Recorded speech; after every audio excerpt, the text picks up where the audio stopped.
Magandang araw, magandang gabi kung saan man po kayo ng panig ng mundo.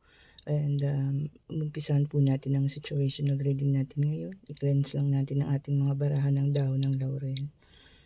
Okay po, magandang araw po sa lahat. Ayan. Yung nakaraang reading natin ay napakaganda para sa mga second chances na tinatawag. Okay po. And bago po tayo mag-umpisa, magdasal po muna tayo. Spirit guide, give me all the knowledge. Spirit guide, give me all the knowledge so I can answer all of those questions on their mind.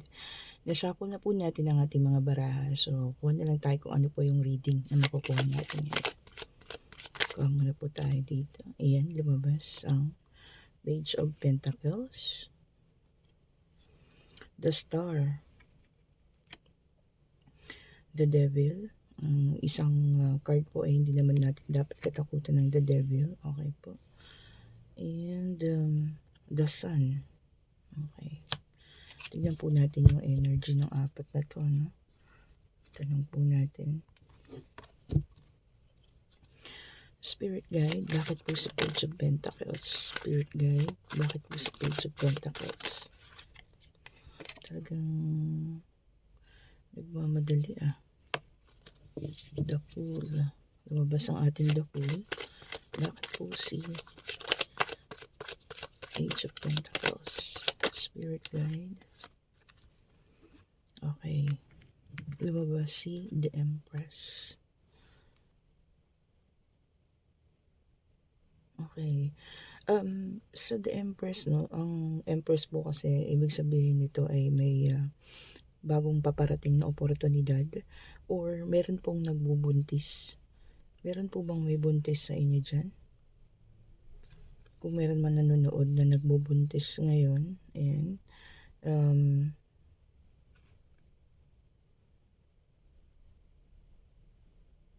okay. Merong iba rito, no? Mga bata na nagbuntis. Ayan, and meron pong kayong nakaugnayan na siya yung nakabuntis sa inyo na hindi naman siya may edad, no? Maaaring kasing edad mo rin din to. Kung ikaw man ay medyo bata-bata pa. Kaya lang, ayaw niya kayong panagutan. Kung tama po yung aking pagkabasa, ha? Kasi the Fool kasi parang naglalaro pa siya. So, parang feeling ko ayaw niya kayong panagutan kung kayo man ay buntis sa ngayon, ha? Din po sa unang nakita ko sa unang labas ng tatlong baraha. Tingnan po natin. Bakit po the Star? So, merong bata dito or hindi man bata, pero meron pong buntis dito na ayaw panagutan. Okay po. Queen of Wands.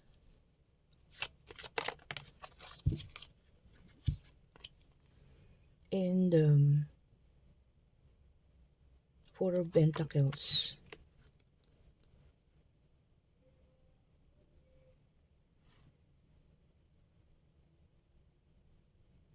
Okay.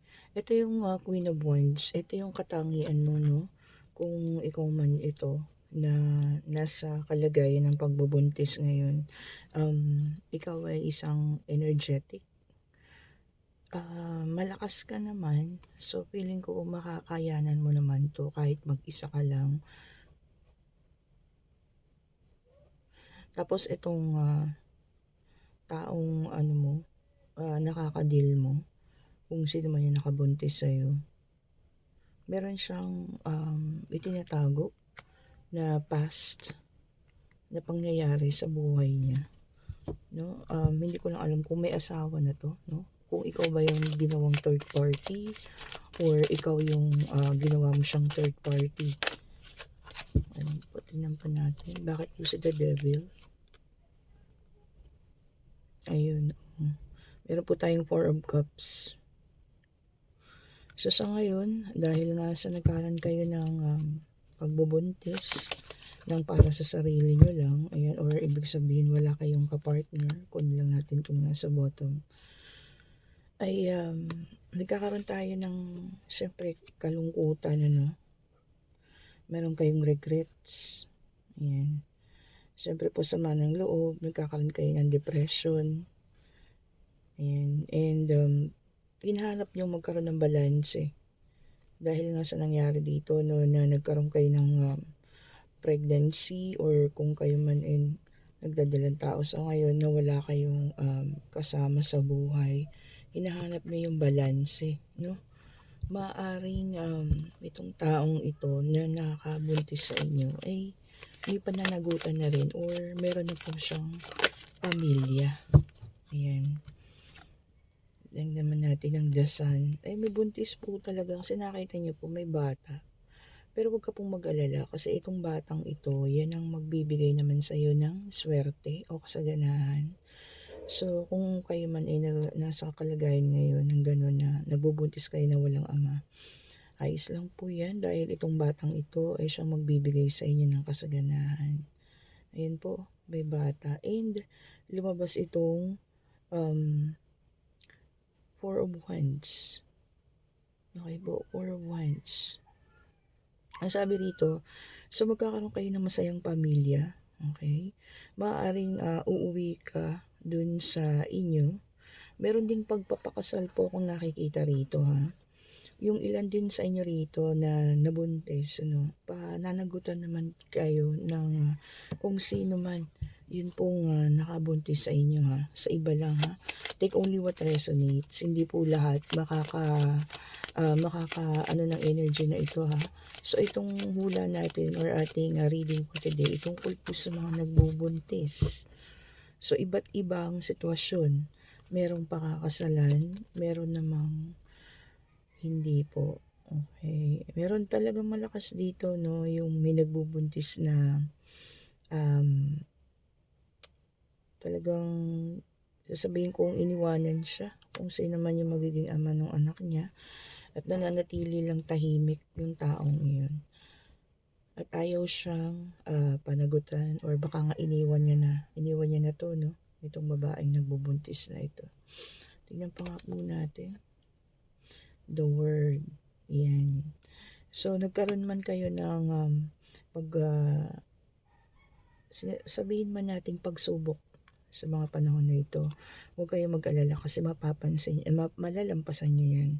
Ayan po, si the word kasi ibig sabihin niya ni success. Pwede rin kayong may pag-travel or baka sa mga panahon na to na kung kayo man ay nasa abroad, mauuwi kayo dahil sa, yun nga, nabuntis po kayo or maaaring pagkatapos yung mga anak, may plano na kayo mag-abroad. Okay po, tingnan pa natin ang susunod. Ayan. So, ito naman ang Five of Cups. Okay po. Sa ngayon, siguro sa nararamdaman ninyo sobrang sakit ng dahil sa mga pagsubok na dumadaan sa ating buhay. Okay po, dagdagan pa natin ang ating reading. Ayun. Ayan po, lumabas na. Three of Swords. So, talagang nagkaroon ng betrayal. Okay, betrayal po. Ibig sabihin po nito, pwedeng kayo ay dinala sa isang third party, nagbuntis kayo, ayan. And sad to say po, iniwan kayo ng taong ito. So, meron po talaga siyang, pwedeng sabihin natin, baka meron siyang unang pamilya. Okay po, kaya hindi niya kayo mapanagutan. And dun sa iba naman, pwedeng kayo yung third party na nabuntis niya at hindi niya kayang iwan yung tunay niyang pamilya. Okay po. Tingnan natin. And Queen of Pentacles. Huwag naman kayong mag-alala, no? Kasi may parating dito din naman sa inyo.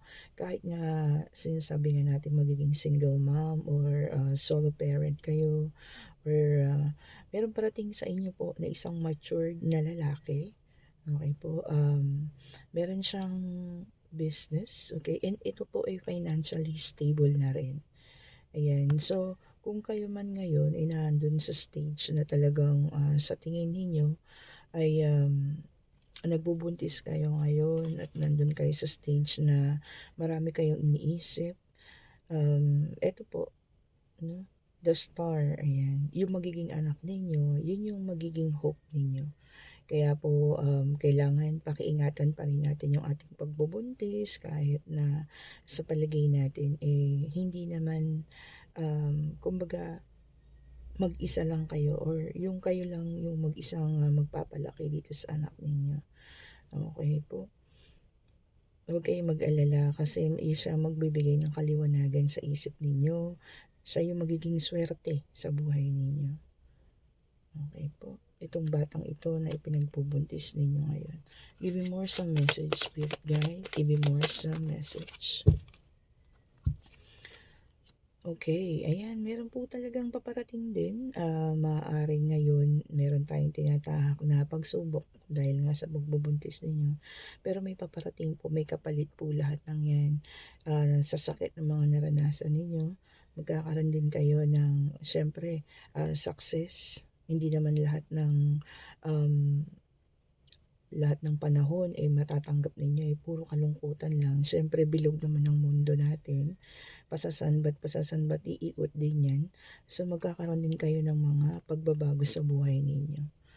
Okay po. Kaya kung kayo yung nagbubuntis ngayon na ayaw kayong panagutan, pakaisipin nyo na lang po yung anak ninyo o yung magiging anak ninyo, alagaan niyo siya. And kung kayo naman yung nakabuntis, okay po, at ayaw ninyong panagutan, isa lang po yung masasabi ko dyan, kilalanin niyo pa rin po yung magiging anak ninyo. Kasi balang araw po, magkakaroon din yan ng balik po sa inyo, ha? Kung ayaw nyo na, talagang namatay ang ating kandila, talagang merong pagsubok, okay, na may nararamdaman ngayon. Kung nga po yung sinasabi ko, kung ayaw nyo na sa nabuntisan ninyo o dun sa babaeng nagkaroon kayo ng relasyon, maaari namang panagutan lang natin yung bata, at maaari rin namang pag-usapan. Ayan, talagang ito ay isang babae siya. Ayan, na strong, independent. Kayang-kaya niya naman, so kayang-kaya mo po. Kayang-kaya mo pong malampasan kung ano man. Ayan, nagkakaroon pa nga kayo ng mga panibagong ideya, pag-iisip. Siguro meron din iba dito na yun nga, may tinatahak na ngayon ganong landas ngayon, mga nagbubuntis. Pero masaya sila. Kasi baka yung iba rito gusto yung anak lang, Ayan, talagang gusto children. Sabi nga po dito sa Four of Cups. Six of Cups, sorry. Na talagang ang gusto lang nila ay magkaanak siguro. Okay po. Diba meron naman mga ganoon na gusto nila na magkaroon na lang ng anak. Ayan po. At hindi na magkaroon ng karelasyon. Ayan. So, dito po meron tayong Ten of Pentacles. Magkakaroon kayo ng mga unexpected na financial. So, may mga tulong na darating. So, ayan po. So, ang payo ko lang, kung nandun man kayo sa stage ngayon, kung kayo yung may karelasyon, third party na kayo ay nabuntis ngayon at kayo ay iniwan, pakatatag lang po tayo and malalampasan po natin lahat yan. And ingatan po ninyo yung pagbubuntis ninyo dahil yung batang yan po yung magbibigay ng swerte po sa inyo. Okay po. Ngayon po, magtanong kayo ng kahit anong katanungan, answerable by yes or no. Tanongin po natin at titingnan natin kung ano yung kasagutan. Spirit guide, ano po ang kasagutan sa kanilang mga katanungan, sa kanilang isipan. Spirit guide. Okay po. No. Kung ano man po yung hinihingi or tinatanong natin sa ngayon, ang kasagutan po ay hindi. Okay po. Kung may katanungan kayo, kung magkakabalikan man kayo ng ama ng anak ninyo or pananagutan man kayo, ang sagot po ay hindi. Kung tungkol po sa financial, ang sagot po ay hindi. Okay po. So, ang ating reading ngayon ay tungkol sa mga nagbubuntis, sa pagbubuntis, or kung meron mang dumadaan ngayon sa kalungkutan dahil sa kanya pangyayari na siya ay nabuntis. Yun po ang tungkol sa reading natin ngayon, ha. Yun po ang isa lang sinasabi sa atin ni universe. Kung nandun man tayo sa point na yun, alagaan po natin yung bata kasi siya po yung magbibigay sa atin ng kalakasan. Siya rin po yung magiging susi ng ating tagumpay. Siya rin po yung ating magiging swerte. Okay po. Salamat po sa lahat ng mga nanood and thank you so much. God bless po. Bye-bye po.